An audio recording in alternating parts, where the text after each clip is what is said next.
lại lòng cái này rồi này khôi này cái này là on nó trâu nó mình trâu và chân ở mặt cây cột vào về tới hơi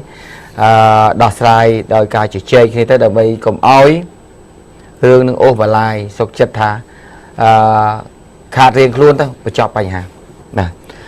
bạn xong phải chọc bản năng tụi tên này chuyên hay lâu đấy dương bắt to tàu cô lại lại cho một tiết động bánh mấy nè nếu chết từ tan đi không nếu lâu chiết lịch môi ở bánh mấy nè mongประมาณ chia 9 mongประมาณ chia 9 chất mong 8 sai sắp mong chất 9 đi cứ miên cả đợt này cô lại lại cho môi để miên được buộc thun thua bẩm phật để phía kia để bốc thằng sang kháng đi mà kháng rốt duyên mà mini copper bốc cho môi nâng rốt duyên xem mà con mình bạc lừa này bốc cho môi nâng mô tô mạ xem mà và để bà không từ đầu rốt duyên nú cứ bà chênh bị tia phùm dọc bát khung bà con nó từ Phnom Penh vấn tế mô tô mạ Samai nó ba chênh bị Phnom Penh từ tia nơi một đông dương tuần bơ lần chơi bơ lần và một đó chúng nói khẳng lớn này nếu tôi một vọt chơi bơ lần tôi một vọt chơi bơ lần nông dân cắt phải ấy có bốc cái pin tùm hăng tèm đòn bà ní khang phía kia khang rột dún để bà còn bà xong là bươn lươn đấy bạn bốc đòn nạn nắng bà phần tay cao qua về nhưng mình toàn đăng tha ta nè ná lùm lốp từ lưới khả na tê bộ phê nó cô thạ phim dương có bàn dọc bò đầm miền đầm bếp sai ở toàn hạt cả tại tẹt toàn nâng cả qua về khả na chưa trôi khả na dương ở toàn đăng tê và hay làm cho môi nó có đặc nè rồng cua nâng từ tì pet bên toàn dần chuẩn rồng cua chiều bục bạ trương phong bạ trương thằng song khang thêm đó và chân bạn này là ngôn mền tè côn mình nó ở côn tôi là già cả ba luôn già cả ba côn tôi như là dụ mày sẽ làm bà này cô thạ bánh mấy này luôn nè sao mà này là tịnh bảo viên trên cao bảo viên một tối này mình bảo viên một nuôi bàហើយនេះវល់ទៀតចេញមកដល់ចើមផ្លូវនេះបាទដែលធ្វើឲ្យព្រឹត្តិការណ៍នេះមើលទៅគួរឲ្យញាក់សាច់លោកអ្នក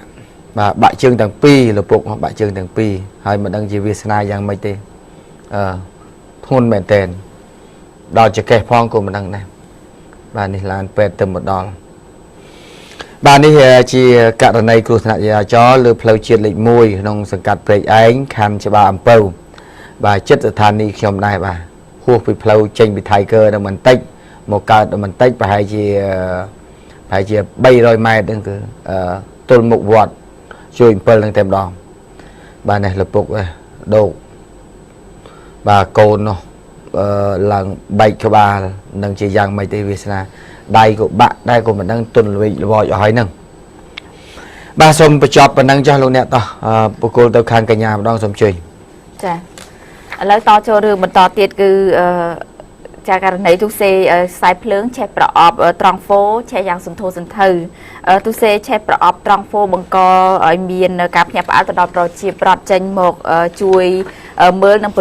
នឹងជួយបាញ់ទឹកពន្លត់តាន់ពេលវេលាដែលហេតុការណ៍នេះកើតឡើងនៅវេលាម៉ោង 10 យប់ថ្ងៃទី18 ខែមេសានៅត្រង់ចំណុចភូមិរោងចក្រក្រុម 5 ផ្លូវបេតុងកែងនិងផ្លូវសាចេបសង្កាត់ភ្នំពេញថ្មីខណ្ឌសែនសុខប្រភពព័ត៌មានពីកន្លែងកាត់ហេតុបានឲ្យដឹងថានៅមុនពេលកាត់ហេតុគេបានឮសំឡេងទូសេចេញពីត្រង់ហ្វូមេភ្លើងធំដែលនៅនឹងកែងផ្លូវនោះ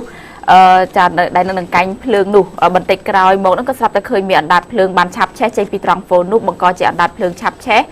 ត្រង់ហ្វូហើយបណ្ដាលឲ្យមានការភ្ញាក់ផ្អើលទៅដល់សមត្ថកិច្ចមូលដ្ឋាននិងប្រជាប្រដ្ឋដែលនៅម្ដុំនោះចេញមកមើលជួយផលិតតែមិនព្រមរលត់ក្រោយមកគេបានឃើញមានខាងរថយន្តផលិតអគ្គិភ័យរបស់ខណ្ឌសែនសុខបានមកដល់កន្លែងកាត់ហេតុមកមួយគ្រឿងហើយបានធ្វើការបាញ់ផលិតតាន់ពេលវេលាក្រោយពេលកាត់ហេតុអគ្គិភ័យមួយនោះគឺมันបង្កឲ្យមានការខូចខាតដល់ទ្រព្យសម្បត្តិរបស់ប្រជាប្រដ្ឋនៅឡើយព្រោះប្រអប់ត្រង់ហ្វូននោះគឺមិននៅជិតផ្ទះរបស់ប្រជាប្រដ្ឋនោះទេ ចាមួយករណីទៀតនេះគឺពាក់ព័ន្ធនឹងករណីឆក់កាបូបវិញម្ដងគឺឆក់កាបូបដែលមានលុយនិងកាត់ទូរស័ព្ទ ចំនួន$1000និងបាត់បញ្ជីលុយអ្នកជំពាក់លុយនឹងអស់មួយក្បាលថែមទៀតស្ត្រីវ័យកណ្ដាលម្នាក់នេះគាត់ឈរត្រហោយំចាប្តឹងសមត្ថកិច្ចឲ្យជួយអន្តរាគមន៍បន្ទាប់ពីគាត់ជិះម៉ូតូសង់ក្រេមួយគ្រឿងត្រឡប់មកពីលក់ដូរនៅផ្សារធំថ្មីទៅផ្ទះវិញនៅបរិយាសូនីក៏ត្រូវបានជនសង្ស័យឆក់កាបូបយកទៅបាត់អស់កាតទូរស័ព្ទនោះគឺចំនួន$1000និងបញ្ជីឈ្មោះអ្នកជំពាក់លុយជាច្រើនអ្នកទៀតកាលពីវេលាម៉ោង9:50នាទីយប់ថ្ងៃទី18ខែមេសានៅក្រោមស្ពានអាកាសស្ទឹងមានជ័យនៅក្នុងសង្កាត់បឹងស្លាងខណ្ឌទួលគោកជនរងគ្រោះមានឈ្មោះថាឆៃវ៉ាន់ធូភេទស្រីអាយុ38ឆ្នាំមានមុខរបរជាអាជីវករលក់ដូរនៅផ្សារធំថ្មីស្នាក់នៅក្នុងបរិយាសូនីបានឲ្យដឹងថានៅមុនពេលកើតហេតុគាត់បានជិះម៉ូតូសង់ក្រេពណ៌ក្រហមមកពីលក់ដូរនៅផ្សារធំថ្មីវិញគោលបំណងត្រឡប់ទៅផ្ទះដោយធ្វើដំណើរពីការទៅលិចតាមផ្លូវព្រះមុនីរ៉េតខណៈមកដល់ចំណុចខាងលើក៏ស្រាប់តែលិចមុខជនសង្ស័យជិះម៉ូតូម្នាក់ឯងមិនចាំម៉ាក់តាមពីក្រោយបានធ្វើសកម្មភាពឆក់កាបូបនៅក្នុងកន្ត្រកដែលគាត់ដាក់កាបូបទុកនៅខាងមុខម៉ូតូបានសម្រេចហើយជនសង្ស័យជិះម៉ូតូឡើងលើស្ពានអាកាសស្ទឹងមានជ័យគេចខ្លួនបាត់ស្រមោលក្រោយពេលកាត់ហេតុស្ត្រីរងគ្រោះគឺបានត្រឹមតែឈរស្រែកទ្រហោយំដោយស្ដាយស្រណោះរបស់របរនៅក្នុងកាបូបដែលជនសង្ស័យឆក់យកទៅបាត់នោះមានទូរស័ព្ទ2គ្រឿងនិងកាតទូរស័ព្ទកាត់ជាលុយនោះគឺជិត$1000និងសៀវភៅគោលបញ្ជីអ្នកជំពាក់លុយនិងលុយនឹងមួយចំនួនធំទៀតស្ត្រីរងគ្រោះបានបន្តទៀតថាលុយនិងកាតទូរស័ព្ទដែលបាត់ទៅនោះគឺគាត់មិនសូវស្ដាយនោះទេអ្វីដែលគាត់ស្ដាយនោះគឺបញ្ជីអ្នកជំពាក់លុយរបស់គាត់បើសិនជាមានបងប្អូនណារើបានសូមយកមកបកគលឲ្យគាត់វិញគាត់នឹងមានជូនជាសគុណជាទីកប់ចិត្តហើយក្រោយការហេតុសមត្ថកិច្ចមូលដ្ឋានបានមកដល់គឺបានមកដល់សួរនាំជនរងគ្រោះរួចហើយក៏បាននាំទៅដាក់ពាក្យបណ្ដឹងនៅប៉ុស្តិ៍បឹងសាឡាងដើម្បីកំណត់មុខសញ្ញាឈានទៅដល់ការចាប់ឃ្លាត់ខ្លួនជនសង្ស័យយកមកផ្ដន្ទាទោសទៅតាមផ្លូវច្បាប់គាត់ស្រែកយំនៅស្រែកយំអស់ពីទំហឹងអស់ពីបេះដូងត្មងណាដោយសារអីដោយសារតែគាត់សោកស្ដាយទ្រព្យសម្បត្តិដែលគាត់មានតែប៉ុណ្ណឹងណាហ្នឹងហើយបាទលុយតែគាត់មិនគួរដាក់នៅក្នុងកន្ត្រកនៅមុខទេរបស់សំខាន់សឹងអីគាត់ដាក់កន្ត្រកមុខហ្នឹងកន្ត្រកនៅមុខហ្នឹងអត់មានស្ពាយមានអីដាក់នៅកន្ត្រកនោះអាម៉ូតូសង្ការេហ្នឹងប្រហែលជាគាត់គិតថាបើសិនជាស្ពាយខ្លាចចោលវាដឹងវាឆក់អញ្ចឹងដាក់កន្ត្រកមុខដាក់ប្រគេនៅវាអញ្ចឹងដាក់ទៅវាចាត់ទុកថាកាបូបហ្នឹងមិនសំខាន់ណាចាបាទតែទីបំផុតពេលទៅឆក់ទៅចំកន្ត្រកកាបូបសំខាន់ហ្នឹងតែម្ដងនេះគាត់ស្រែកយំនេះបើតាមមើលទឹកមុខនិងការស្រែកយំរបស់គាត់គឺអស់មកទំហឹងហ្មងចាដោយសារតែគាត់ចង់បង្ហាញថារបស់របរដែលគាត់មានទាំងប្រមាណគឺនៅក្នុងកាបូបនឹងទាំងអស់ហើយនៅទាំងអស់បាទនៅទាំងអស់គេជាពាក់អីម៉ានក៏នៅក្នុងលីងទាំងអស់នឹងតែម្ដងនេះដែលធ្វើឲ្យការរន្ធត់ចិត្តរបស់គាត់មិននឹកស្មានដល់បាទតោះចាមួយរឿងទៀតនេះគឺរថយន្តដឹកផ្លែឈើចាដាច់ហ្វ្រាំងចាទៅបុករះស្លាកយីហោប្រៃសណីកម្ពុជានិងបង្គោលភ្លើងស្តុបរថយន្តដឹកផ្លែឈើយកទៅដាក់ចានៅផ្សារនាគមាសដាច់ហ្វ្រាំងអ្នកបើកបរបួងចង្កូតឡើងលើខឿនចិញ្ចាំផ្លូវទៅបុកស្លាកយីហោប្រៃសណីកម្ពុជាហើយបុកដើមតាសេករួចជ្រុលទៅបុកបង្គោលភ្លើងស្តុបសន្ធោមុខទើបរថយន្តអស់លបឿនទៅមុខលេងរួចតែមិនបង្កឲ្យមាននរណាម្នាក់រងរបួសនោះទេដែលគ្រោះថ្នាក់នេះកើតឡើងនៅវេលាម៉ោង9:10នាទីយប់ថ្ងៃទី18ខែមេសាតាមមហាវិថីម៉ៅសេតុងកែងនឹងមហាវិថីកម្ពុជាក្រោមនៅក្នុងសង្កាត់ទឹកឡក់ទី1ខណ្ឌទួលគោកហើយយោងតាមសាក្សីនៅកន្លែងកើតហេតុបានឲ្យដឹងថានៅមុនពេលកើតហេតុគេបានឃើញយុវជនម្នាក់បើករថយន្តម៉ាកទីតានពណ៌ខៀវលាយសបើកបរពីជើងទៅត្បូងខណៈមកដល់ចំណុចកាត់ហេតុខាងលើក៏បានដាច់ហ្វ្រាំងធ្វើឲ្យអ្នកបើកបរខ្លាចបុកអ្នកធ្វើដំណើរកំពុងតែឈប់រងចាំភ្លើងស្តុបក៏បានបួងចង្កូតឡើងលើចិញ្ចាំផ្លូវទៅបុកស្លាកយីហោប្រៃសណីកម្ពុជាធ្វើឲ្យក្រពិតហើយរថយន្តនៅមិនទាន់អស់លបឿនក៏បានជ្រុលទៅបុកដើមទៅសេកម្ដើមរលាត់សម្បកហើយបន្តទៅបុកនឹងបង្គោលភ្លើងស្តុបសន្ធោមុខទើបរថយន្តនឹងអស់លបឿនទៅមុខលេងរួចតែមិនបណ្ដាលឲ្យនរណាម្នាក់នឹងរងរបួសនោះទេគ្រាន់តែរថយន្តបង្កខូចខាតបើកទៅមុខលេងរួចតែប៉ុណ្ណោះក្រោយពេលកើតហេតុសមត្ថកិច្ចមូលដ្ឋានក៏បានចុះមកដល់តាក់ទងសមត្ថកិច្ចជំនាញមកធ្វើការវាស់វែងយករថយន្តបង្កទៅការិយាល័យនគរបាលចរាចរណ៍ជើងគោករាជធានីភ្នំពេញរងចាំការដោះស្រាយនៅពេលក្រោយចំណែកផ្លែឈើនៅលើរថយន្តក៏បានយករថយន្តមួយគ្រឿងទៀតមកសេងដឹកយកទៅដាក់នៅផ្សារនាគមាសចាំបន្តចូលមួយករណីទៀតគឺខកខ្លួនបានជនសង្ស័យ2នាក់ពាក់ព័ន្ធនឹងថ្នាំញៀនម៉ាតកកចំនួន2កញ្ចប់នគរបាលប៉ុកកន្ទោកខាត់ខ្លួនបានជនសង្ស័យ2នាក់ពាក់ព័ន្ធនឹងថ្នាំញៀនប្រភេទម៉ាតកកចំនួន2កញ្ចប់និងម៉ូតូស្កូពីមួយគ្រឿងកាលពីវេលាម៉ោង11យប់ថ្ងៃទី18ខែមេសានៅតាមបណ្ដោយផ្លូវជាតិលេខ4ភូមិកន្ទោកជើងសង្កាត់កន្ទោកខណ្ឌពោធិ៍សែនជ័យជនសង្ស័យទាំង2នាក់នោះគឺទី1មានឈ្មោះថាផាន់ពិសិដ្ឋភេទប្រុសអាយុ22ឆ្នាំមុខរបរនៅស្នាក់នៅផ្ទះជួលភូមិអង្គសង្កាត់ចំចៅខណ្ឌពោធិ៍សែនជ័យហើយទី2គឺមានឈ្មោះថាង៉ែតរតនៈភេទប្រុសអាយុ25ឆ្នាំមុខរបរមិនពិតប្រាកដមានស្រុកកំណើតនៅភូមិច្រកព្រាលឃុំភក្តីស្រុកបោះសែតខេត្តកំពង់ស្ពឺជាម្ចាស់ម៉ូតូស្កូពី ពណ៌សពាក់ស្លាកលេខភ្នំពេញ 1AS 6184ហើយតាមប្រភពពីនគរបាលប៉ុស្តិ៍កន្ទោកបានប្រាប់ឲ្យដឹងថានៅមុនពេលកាត់ហេតុកម្លាំងគឺបានជិះម៉ូតូល្បាតនៅក្នុងភូមិសាស្ត្រតាមបណ្ដោយផ្លូវជាលេខ4ហើយពេលនោះក៏ប្រទះឃើញជនសង្ស័យទាំងពីរនាក់កំពុងតែជិះម៉ូតូគួរឲ្យសង្ស័យ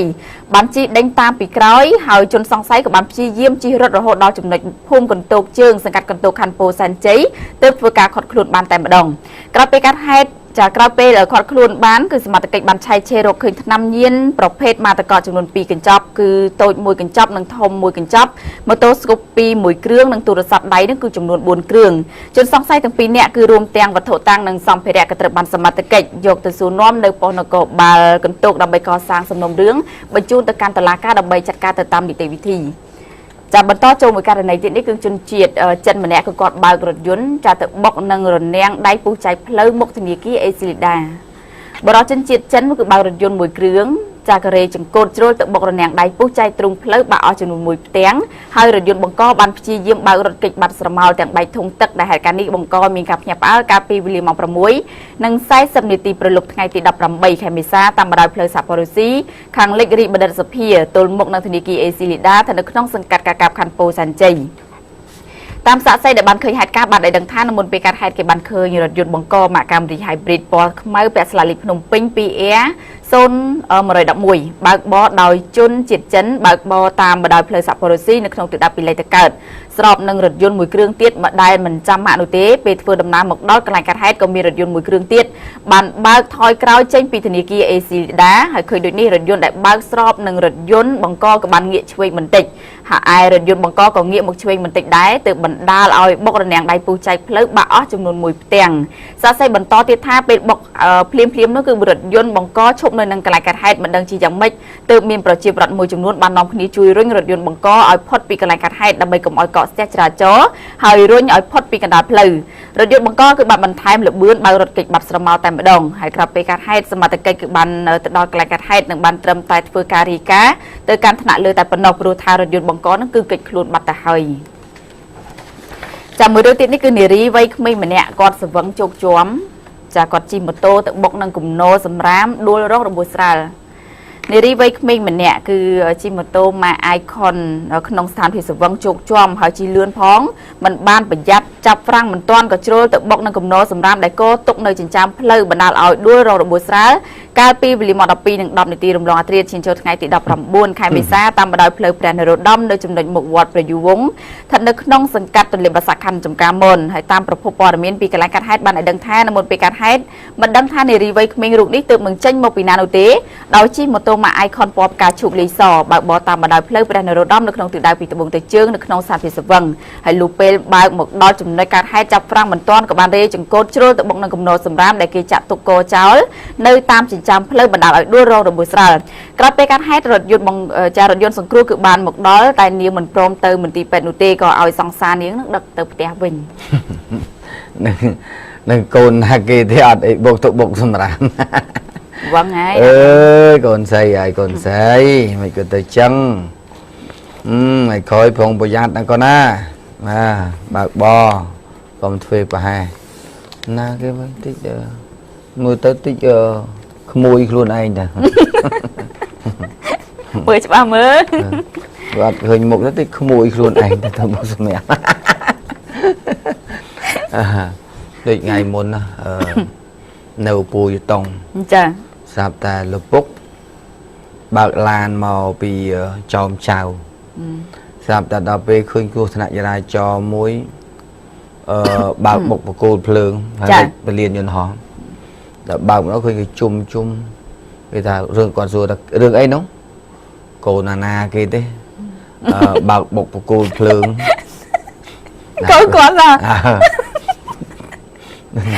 ហើយគាត់ក៏បន្ថែមទៀតដែរចុះកូនណាគេហ្នឹងណោះបើកអត់ចេះមើលអញ្ចឹងបានថាកូនឲ្យឪពុកម្ដាយនឹងឲ្យចេះបដៅកូនកូនណាគេដល់ពេលឯបឡានទៅជួបទៅមើលកូនអញអើកូនអីខំនឹងស្រែកទេកូនណាគេកូនអញសោះថ្ងៃមុននោះទៅវិសុខកំណើតចា rồi cầm nát miền bòn của ôn nơi dọc phum khiếu mất nè Chà. có bạc lán đặc cam cò bạc khè đó là lâu nắng lá nó lộ bạt chụp đặc cam cò xua tới ta hay đấy ban chia đặc cam có cái lan cái khác đất cái chân nánh cái đồ lan này tới cái miền lan thay mới cho anh đất sắp từ lộ lan đặc nâng bạt nữa là về mật phẹn nơi chật kháng một sập hẹp nhom ta cho đặc ở chân nánh cột ấy bờ đỏ khai vô lưới sập ta kháng cam có tia lùi vì ta còn lan với nhau Mày chắc người đằng mới chụp bẹt với tôi chụp bẹt kháng cam có đặc cam có này chi với chụp bẹt hưởng ấy bẹt được cắt tu toát ấy cái kia mấy thế như ăn dưa tu toát chụp bẹt đường lại ấy áp xe nhé nè vô đây đòi khái cái bạc lùi vì cầm mà có anh đòi khái cầm mà có bạc lùi vì tôi không làm vì hùa chất cần lăng du mà vô là về chắc màn kịch kịch tôi chắc màn lộ lán bò vô chân nè rồi xì cho nó đặc chẳng lai ná bây giờ thì không đặc chẳng ngọp bây giờ mà khai xong thì kia xong ta nè chi với nhá anh đừng một bị dương chi kia môn anh đi kia chi dương coi bởi cái chi lan ấy cái chi một tô mới để dương tới chi kia nó xong kia ba tụi tên này chuyên lớn đi dương bờ to để được chọn đo lại ba xong chìm riệp chun rương clay mua cho một thạp đo lại mà sao mình nè mình mà nè tôi được sắp một nhom sài dùng phong rồi hồ dùng xong chui phong lộ thi chui phong khiêm thay chui ấy kia chui rừng quạt tình yên lui ở kia chụp pẹแต่เรานั่งเนี่ยจะเปะนั่งวิออดซองให้อามาจานลุยนั่งโมตีเนี่ยแต่นี่โอ้ปิ่มซองไหมเนี่ยได้คอเมาส์นะ นั่งหน่อยจังมันท่าเราเอาขยมช่วยไม่จ้ะbàเอาซองไม่bàเนี่ยมีเองแต่ว่าหน้าอำนางอ่างซะไอ้บ้านจีเตาสกจะเอาใช้เนี่ยเอาใช้ต้องเอามีแต่นี่นะเอาใช้เนี่ยแต่เนี่ยมี